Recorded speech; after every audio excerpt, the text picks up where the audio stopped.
ఈరోజు దేవుని వాక్యం. ఆయన నీకు నోటి నిండా నవ్వు కలుగజేయుదును. యోబు గ్రంథము 8వ అధ్యాయము 22వ వచనము. ఈరోజు చాలామంది దేవుడు అన్నీ ఇచ్చినా కానీ సంతోషంగా ఉండలేరు. ఇంకా కావాలని ఏడుస్తూనే ఉంటారు. అలాంటి ఏడుపులు ఆగాలంటే మనస్ఫూర్తిగా దేవుని పాదాలు పట్టుకోవాలి. అదే అంటున్నాడు దేవుడు కూడా, నీకు నోటి నిండా నవ్వును కలగచేస్తానంటున్నాడు. మనకు ఉన్న దాంట్లోనే తృప్తి కలిగి జీవించినట్లయితే అది మనకి ఎంతో మేలు.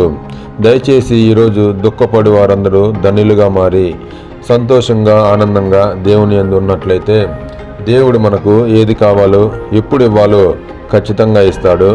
దయచేసి ఈ వాక్యం కనుక మీకు నచ్చినట్లయితే అనేక మందికి షేర్ చేయండి. అలాగనే చాలామంది చూడలేని వాళ్ళు ఉంటారు, అలాగే చాలామంది చదువురాని వాళ్ళు ఉంటారు. వారి కొరకు ఈ వీడియో సిద్ధపరచబడని ఆశపడుతున్నాను. ఈ వీడియో మీకు నచ్చినట్లయితే లైక్ చేయండి, షేర్ చేయండి, సబ్స్క్రైబ్ చేయండి. Thank you for watching.